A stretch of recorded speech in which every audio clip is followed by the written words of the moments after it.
जीव हमारी जाति है, मानव धर्म हमारा।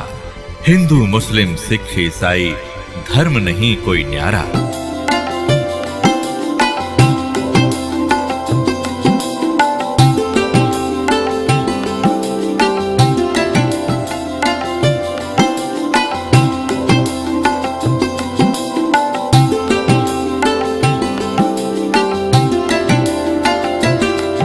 अपनात्माओं, आप दास जी अभी आपको बताया था कि परमात्मा अच्छी आत्माओं को मिलते हैं, ये उनका विधान है। और वो सतलोक में रहता है, वहां से गति करके आते हैं, अच्छी आत्माओं को मिलते हैं और अपनी महिमा को आप ही अपनी अमृतवाणी से बोल बोल कर ऊंचे स्वर में, कविताओं के माध्यम से, दोहों के माध्यम से, शब्दावली के माध्यम से एक कवि की तरह आचरण करते हुए वो अपना ज्ञान प्रचार करते हैं और उनसे प्राप्त ज्ञान को संत भी उसी प्रकार उस परमात्मा की महिमा को सुनाया करते हैं।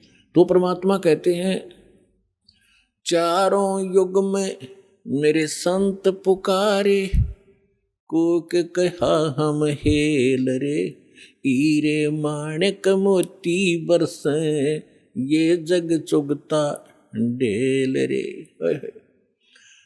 परमात्मा स्वयं आकर बता के गए थे 600 वर्ष पहले अपनी अमृतवाणी में, कबीर वाणी में, कि चारों युग में हम आते हैं और अपनी प्यारी आत्माओं को ये यथार्थ ज्ञान सुनाते हैं और वो मुझसे प्राप्त ज्ञान को, मुझसे परिचित महापुरुष भी मेरे संत इसी ज्ञान का आगे प्रचार करते हैं। ढोल के डंके पे जगह जगह जाकर सत्संग करते हैं। तो क्या बताते हैं, चारों युग में परमात्मा आते हैं। सतयुग में सत सुकृत कह टेरा, त्रेता नाम मुनिंदर मेरा, द्वापर में करुणा में कहाया, कलयुग नाम कबीर धराया। चारों युग में मेरे संत पुकारे, कोक कहा हम हेल रे, हीरे माणिक मोती बरसे, यो जग चुगता ढेल रे। परमात्मा ने कहा और मेरे से परिचित सब संत वो भी यही बता रहे हैं कि हम यथार्थ ज्ञान, यथार्थ वो भक्ति विधि बखेर रहे हैं, सरेआम आवाज लगाकर सुना रहे हैं। आप हमारे इस ज्ञान को ना सुनकर जो हम सत साधना रूपी और सत ज्ञान रूपी हीरे और मोती आपके ऊपर बरसा रहे हैं, आपके सामने डाल रहे हैं, आप ठुकरा कर चल देते हो और आप आन उपासना करते हो अन्य देवताओं की, जो शास्त्र विधि को त्याग कर मनमाना आचरण है, जिसके विषय में श्रीमद् भगवद गीता अध्याय नंबर 16 के श्लोक 23 और 24 में कहा गया है कि शास्त्र विधि को त्याग कर जो मनमाना आचरण करते हैं अर्जुन, उनको न तो कोई सुख होता है, न उनकी सिद्धि होती है और न ही उसको कोई गति होती है। व्यर्थ, यूजलेस। इससे तेरे लिए अर्जुन कर्तव्य और अकर्तव्य की व्यवस्था में कौन सी साधना करनी चाहिए, कौन सी भक्ति करनी चाहिए और ना करनी चाहिए, उसमें सदग्रंथ ही प्रमाण मानना, किसी के लोक वेद पर, दंत कथा पर विश्वास मत करना। तो जितने भी परमात्मा कहा करते थे कि तुम्हारे जो धर्म गुरु हैं, कबीर परमेश्वर जी कहा करते थे कि तुम्हारे जितने धर्म गुरु हैं ये गलत ज्ञान प्रचार कर रहे हैं, तुम्हें सत भक्ति नहीं बता पा रहे हैं और हम सत भक्ति बता रहे हैं, तुम इनको ठुकरा करके वो साधना कर रहे हो जो ना तुम्हें सुख कर सकती है, ना तुम्हारा भविष्य में आने वाले आपदाओं को नहीं टाल सकती है। आपके प्रारब्ध में, आपकी किस्मत में जो लिखा है आपका कष्ट, उसका निवारण नहीं कर सकते। तो वो आप डड़े ढो रहे हो, कंकर पत्थर इकट्ठे कर रहे हो, उनको हीरे और मोती जान के, वो तुम्हारी भारी भूल है। इन कंकर और पत्थरों को जब आप आगे जाकर ले जाओगे सिर पर रख कर, और जहाँ इनकी कीमत लगेगी तब आपको पता चलेगा कि तुम पत्थर उठा लाए, कंकर उठा लाए, लाल हाथ लगा नहीं। तो क्या बताते हैं, चारों युग में मेरे संत पुकारे, कोक कहा हम हेल रे। हीरे माणिक मोती बरसे, ये जग चुगता ढेल रे।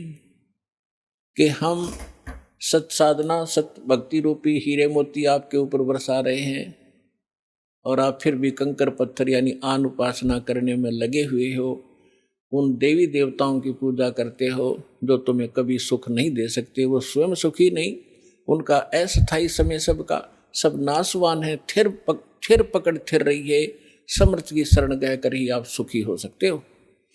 समर्थ का शरणाग हो, रंग होरी हो, वाई कदे न हो ए काज राम रंग होरी हो। कहते समर्थ की शरण पकड़ो, ग्रहण करो, फिर कभी भी आपके ऊपर कोई आपदा नहीं आवेगी यदि आप मर्यादा में रहोगे।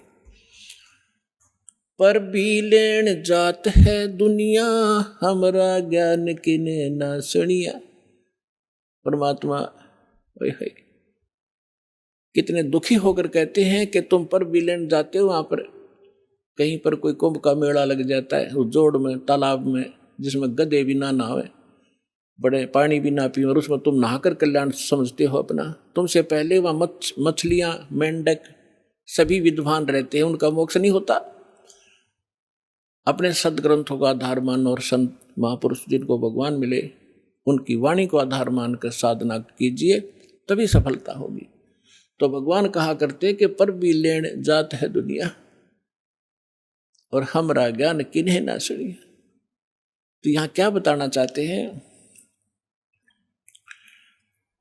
भाई, कच्छ मच्छ कूरम ना होते, दौल धरनी नहीं ध्यानी, ये चंद सूरज दो दीपक ना थे, नहीं थे पवन और पानी। ब्रह्मा विष्णु महेश न होते, नहीं लक्ष्मी गौरज रानी, सावतरी नहीं सनकादिक तब होते अलख बिनानी। अब आदरणीय गरीबदास साहिब जी कह रहे हैं परमात्मा से प्राप्त उस यथार्थ ज्ञान के आधार से कि पहले सबसे पहले कुछ भी नहीं था, केवल एक परमात्मा था। और यही हमारे वेद बताते हैं, और यही वो महापुरुष बताते हैं, और यही परमात्मा स्वयं आकर ज्ञान देते हैं। हम ही अलख अला हैं, कुतुब गोस और पीरे, गरीबदास खालिक धनी, हमरा नाम कबीरे। ए स्वामी सृष्टा में सृष्टि हमारे तीरे, दास गरीब ऊपर बसूं, अधर बसूं, अवगत सत्य कबीरे। परमात्मा ने स्वयं भी अपनी महिमा बताने की चेष्टा की, पर हम बालक इतने हैं, हम परमात्मा को पहचान नहीं सके, क्योंकि हम बाल बुद्धि बना दिए इन अज्ञानी संतों, महंतों, मंडलेश्वरों ने, गुरुओं ने। अपनात्माओं, सबसे पहले भगवान ने आपको शिक्षित किया और फिर इस ज्ञान को आप तक पहुंचाया। अब जितने भी आप यहां आए हो किसी भी धर्म मजहब से, सबसे पहले आपने ये ज्ञान सुना होगा तो बहुत बुरा लगा था, और आज आपको कैसा लग रहा है कि हे भगवान, अगर पृथ्वी पर ज्ञान है तो ये है ना, सब अज्ञान भरा पड़ा है। तो काल ने इतना ज्ञान ठुकवा दिया हमारे परमात्मा के बच्चों में कि ज्ञान से दूर भाग रहे, विरोध कर जाते हैं, अपना जीवन नाश कर लेते हैं। लेकिन इसलिए परमात्मा ने आपको शिक्षित बनाया। आज बूढ़े से लेकर बालक तक सबको अक्षर ज्ञान है। अगर मान ले कोई बुजुर्ग रह भी रहा कि तक कोण में ना पढ़ जाओ, तो उसके पोता पोती और उसके बेटे सारे शिक्षित तो बैठ कर समझाओगे कि नहीं पिताजी ऐसे है, ये सही लिखा है, इसमें गीता से हमने मिला लिया, तो भी मान जाएगा। तो इसलिए मालिक ने इस समय सेलेक्ट किया था कि जब बिचली पीढ़ी आवेगी और कलयुग 5505 बीत जाएगा, तब इस ज्ञान का हम ढोल के डंके पर प्रचार करेंगे और सब बच्चे मेरी शरण में आएंगे, सबका मोक्ष होगा। पूरे विश्व के बच्चे परमात्मा के ही बच्चे हैं, चाहे कोई हिंदू है, मुसलमान है, सिख है, ईसाई है, हम एक पिता के बच्चे। हम अपनी गलती से अलग अलग हो गए, हमें ज्ञान ठीक ना मिलने से हम भिन्न भिन्न हो गए। परमात्मा का आदेश है कि इस ज्ञान को सुनकर सब फिर एक होंगे और सबका मोक्ष होगा। आप सुन रहे थे जगत गुरु तत्वदर्शी संत रामपाल जी महाराज जी के मंगल प्रवचन। अधिक जानकारी के लिए विजिट कीजिए हमारी वेबसाइट www.jagatgururampalji.org। संत रामपाल जी महाराज जी के शुभ आशीर्वाद से पूरे विश्व भर में 500 से भी ज्यादा नाम दीक्षा केंद्र हैं, जिन पर संत रामपाल जी महाराज जी द्वारा ऑनलाइन निशुल्क नाम दीक्षा दी जा रही है। अपने नजदीकी नाम दीक्षा केंद्र का पता करने के लिए संपर्क करें 8222880541।